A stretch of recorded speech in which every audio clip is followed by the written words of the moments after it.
Hey guys, welcome to study IQ. Now साल 2020 already काफ़ी eventful रहा है, मगर एक बहुत ही बड़ा इवेंट होना बाकी है, यूएस प्रेसिडेंशियल इलेक्शन, जहां पर रिपब्लिकन पार्टी के डोनाल्ड ट्रंप कोशिश करेंगे कि ये अपनी कुर्सी बचा पाए अगेंस्ट डेमोक्रेट पार्टीज जो बाइडन।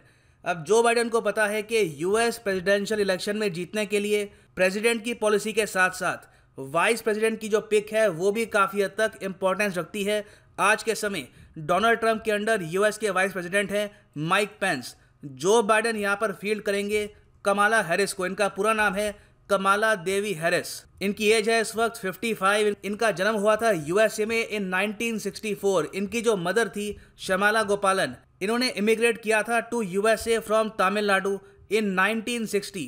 ये एक ब्रेस्ट कैंसर साइंटिस्ट थी और इन्होंने शादी करी थी डोनाल्ड जे हैरिस के साथ। ये प्रोफेसर ऑफ इकोनॉमिक्स थे इन स्टैनफोर्ड यूनिवर्सिटी। यहाँ पर आप देख पाएंगे ये इनकी मदर की फोटो है और ये इनके फादर है। तो सिंस इनके पेरेंट्स डिफरेंट रेसेस से थे, तो आज के समय कमला हैरिस हाफ इंडियन है, हाफ अफ्रीकन अमेरिकन है।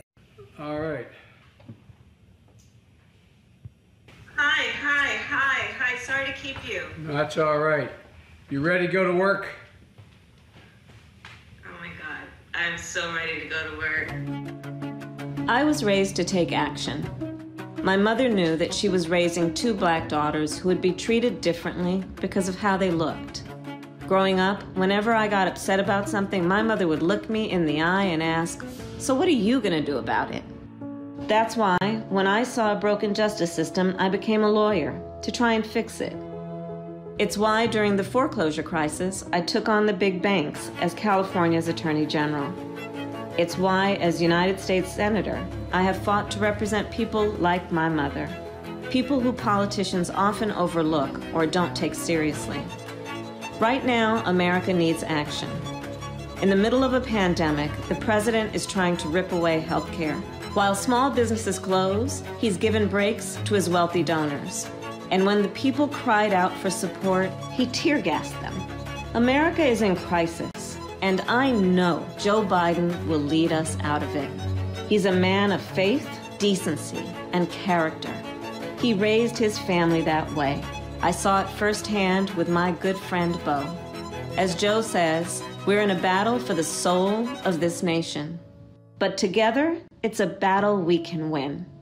We just have to take action. First of all, is the answer yes? The answer is absolutely yes, Joe, and I am ready to work. I am ready to do this with you, for you.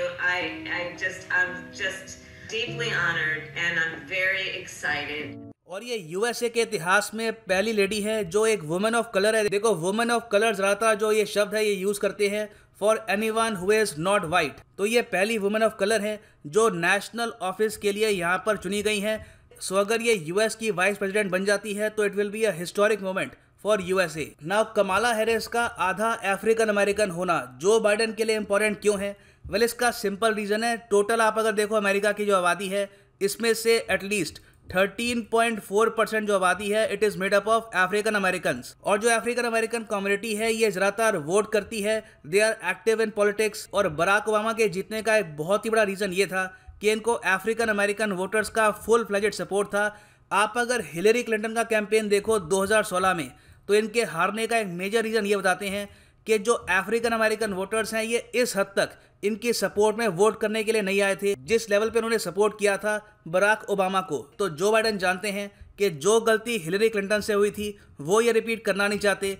तो Kamala Harris के साथ ये कोशिश करेंगे कि Indian American voters और African American voters दोनों को ये अपनी तरफ कर लें। नाउ कमाला हैरिस की पॉलिसीज़ क्या है, इनका इम्पैक्ट क्या होगा इंडिया यूएस रिलेशंस पर, बहुत कुछ आपको जानने को मिलेगा। So a lot to know, a lot to discuss as always. But before we begin, go to Google Play Store, download करो यहाँ पर स्टडी आईक्यू एजुकेशन ऐप और यहाँ पे आप परचेज कर सकते हैं हमारा फ्लैगशिप यूपीएससी कोर्स जिसके लिए ईएमआई ऑप्शन अवेलेबल है। And don't forget to subscribe to study IQ and press the bell icon. Now first of all, US में जो वाइस प्रेसिडेंट होते हैं ऑलरेडी उनकी पोस्ट काफ़ी इंपॉर्टेंट होती है। पहली बात तो ये सेकंड इन लाइन होते हैं आफ्टर द प्रेसिडेंट। कल को अगर मान लीजिए प्रेसिडेंट की मौत होती है तो ऑटोमेटिकली यूएस के जो वाइस प्रेसिडेंट है वो वहां पर प्रेसिडेंट बन जाते हैं। और आप अगर यूएस की कांग्रेस को देखो, जिस तरीके से हमारे देश में हम कहते हैं संसद, पार्लियामेंट को हम कहते हैं संसद, यूएस में ये लोग कहते हैं अपने पार्लियामेंट को कांग्रेस। तो कांग्रेस में भी वाइस प्रेसिडेंट का क्रिटिकल रोल होता है। जो इनकी सेनेट है, मतलब कि इनका अपर हाउस, इन लोगों की राज्यसभा, इनके स्पीकर होते हैं यहाँ पर वाइस प्रेसिडेंट, और इनको पोस्ट दी जाती है द प्रेसिडेंट ऑफ सेनेट की। और साथ ही साथ अगर मान लीजिए कल को यूएस की कांग्रेस में एक ज्वाइंट सेशन होता है तो उसको भी प्रिसाइड करेंगे यूएस के वाइस प्रेसिडेंट। और देखो रिसेंट टाइम्स में हमने ये भी देखा है कि अगर प्रेसिडेंट जो है यूएस के ये इतने प्रोएक्टिव नहीं है, ये इतने अलर्ट नहीं है, तो क्वाइटली जो वाइस प्रेसिडेंट है ये बहुत सारी पावर अपने अंडर ला सकते हैं। इसका क्लासिक एग्जाम्पल था Dick Cheney. Dick Cheney vice president थे under George Bush. George Bush काफी हद तक प्रोएक्टिव थे नहीं, तो उनके अभाव में ज़्यादातर जो पॉलिसीज थी यूएस की ये बनाते थे इनके वाइस प्रेसिडेंट डिक चेनी। और इसलिए इनको काफ़ी बार कहा जाता है the most powerful vice president in the history of America. यहाँ पे आप देख पाएंगे बीबीसी का आर्टिकल है फ्रॉम 2006। और डिक चेनी का जो प्रभाव था as US vice president US की पॉलिसीज पर, फॉरेन पॉलिसी पर, इसको ध्यान में रखते हुए एक मूवी भी बनाई गई थी इन पर। मेरे ख्याल से पहली बार है यूएस के इतिहास में जब एक वाइस प्रेसिडेंट पर डेडिकेटेड मूवी बनी हो। इस मूवी का नाम है वाइस। कभी आपको टाइम मिले तो ये मूवी भी देखिएगा, इट इज़ वेरी इंटरेस्टिंग। अब हो सकता है कि यहाँ पे आप एक क्वेश्चन पूछें कि ठीक है डिक चेनी ने जॉर्ज बुश के अंडर पावर एंजॉय करी, मगर इस बात की क्या गारंटी है कि सिमिलर टाइप की पावर कमाला हैरिस भी एंजॉय करेगी अंडर जो बाइडन। क्योंकि इससे पहले आप अगर देखो तो जो बराक ओबामा है ये काफ़ी हद तक प्रोएक्टिव थे। इनके जो वाइस प्रेसिडेंट थे जो बाइडन, इनका ज़्यादा बड़ा इम्पैक्ट था नहीं on US policy. Barack Obama सब कुछ खुद कंट्रोल कर रहे थे, सिमिलरली डोनाल्ड ट्रंप भी कंट्रोल कर रहे हैं सब कुछ खुद। मगर जो बाइडन के केस में ये साफ साफ नजर आ रहा है कि इनकी जो कॉग्निटिव एबिलिटी है ये काफ़ी हद तक डिक्लाइन में है, और इसलिए मोस्ट प्रॉब्ली जो भी इनका वाइस प्रेसिडेंट होगा, इस केस में कमाला हैरिस, वो ज्यादा पावर यील्ड करेगी compare to previous vice presidents. अब जब मैं कहता हूं कॉग्निटिव एबिलिटीज का क्या मतलब है, देखो इन रिसेंट टाइम्स काफी सारी वीडियोस आई हैं सामने जहां पर जो बाइडन काफी कंफ्यूज्ड, काफी डेज नजर आ रहे हैं। एक वीडियो है ये मैं आपके सामने प्रेजेंट करना चाहूंगा। I'm so forward looking to have an opportunity to sit with the president or stand with the president in debates. There are going to be plenty of time. And by the way, as I joke with him, I shouldn't say it. I'm going to say something I probably shouldn't say. Anyway, I am very willing to let the American public judge my physical and mental as well as my mental fitness. तो ये footage बस एक example है, ऐसी बहुत सी दर्जनों footage हैं online जहाँ पे जो बाइडन बोलते बोलते रुक जाते हैं। ऐसे लगता है कि उनकी जो कॉग्निटिव एबिलिटी है अभी भी फंक्शनिंग है, मगर उस लेवल पर नहीं है जहाँ पर यूएस प्रेसिडेंट की होनी चाहिए। और इसका रीज़न भी है, जो बाइडन की एज है आज के समय 77, इसके कंपैरिजन में डोनाल्ड ट्रंप की एज है 74। और अगर जो बाइडन जीतते हैं नवंबर में तो ये ओल्डेस्ट प्रेसिडेंट बनेंगे इन यूएस हिस्ट्री। तब तक ये हो चुके होंगे 78 ईयर्स के। और डोनाल्ड ट्रंप और जो इनके बाकी प्रतिद्वंदी हैं रिपब्लिकन पार्टी में, वो इनको बार बार ये कह रहे हैं कि आप एक कॉग्निटिव एबिलिटी का टेस्ट करिए और प्रूव करिए कि आप मेंटली शार्प हैं। मगर जो बाइडन कहते हैं कि why would I take a test, मैं कोई टेस्ट लूँगा नहीं।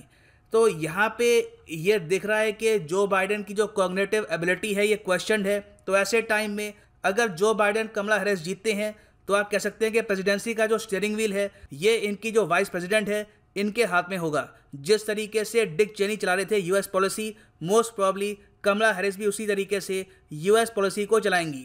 अब हालांकि मैं ये क्लियर कर दूं कि ऑब्वियसली दोनों की जो आइडियोलॉजी है उसमें डिफरेंस है। मैं बस यहाँ पे पावर को विल्ड करने की बात कर रहा हूँ, ठीक है। नाउ क्या ये इंडिया के लिए अच्छी बात है? तो अभी के लिए अगर हम देखें तो कमला हैरिस का काफ़ी सख्त रुख है रिगार्डिंग इंडिया।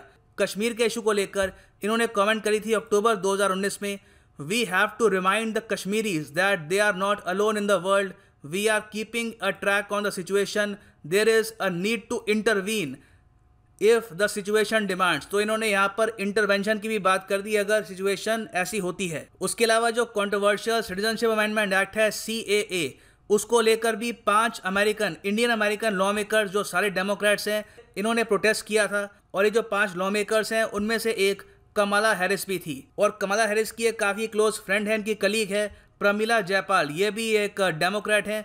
इन्होंने तो एक रेजोल्यूशन लाने की कोशिश करी अबाउट द कश्मीर इशू। और एस जयशंकर ये सब देखकर इतने ज़्यादा नाखुश थे कि दिसंबर 2019 में जब ये USA में गए तो इन्होंने ये कहा कि ये प्रमिला जयपाल से नहीं मिलेंगे। और ये चीज़ देखते हुए कमला हैरिस उस वक्त काफ़ी नाराज़ हुई थी। इनकी ये स्टेटमेंट थी उस वक्त, यहाँ पे आप देखेंगे ये कमला हैरिस की ट्वीट है इन दिसंबर 2019। नीचे लिखा है कि एस जयशंकर साहब ने एब्रप्टली मीटिंग कैंसिल कर दी विद यूएस लॉ मेकर्स जब इनको ये पता लगा कि यूएस की टीम में प्रमिला जयपाल भी होंगी। तो उसके रिस्पॉन्स में कमला हैरिस ये कहती हैं कि ये गलत है किसी भी फॉरेन गवर्नमेंट का to tell the American Congress, American parliament को कोई फॉरेन गवर्नमेंट ये नहीं कह सकती कि मीटिंग में कौन सा मेंबर होगा कौन सा नहीं होगा। मैं प्रमिला जयपाल के साथ खड़ी हूँ और I am glad her colleagues in the House did too. तो जो ये इशू है मुझे लगता नहीं है कि ये वाइस प्रेसिडेंट बनने के बाद भी भूलेंगी और इंडिया की तरफ इनिशियली इनका जो रुख है काफ़ी सख्त होगा। हाँ, ये अलग बात है कि यूएस की जो लॉन्ग टर्म पॉलिसी है about China, about the world, उसमें इंडिया का क्रिटिकल रोल है। तो ये चाहकर भी इंडिया के साथ जो रिलेशंस हैं ज़्यादा ख़राब नहीं कर पाएंगी। But overall she will be very critical of India. So ये है एंड इस वीडियो का। Thanks for listening and as always God bless you all.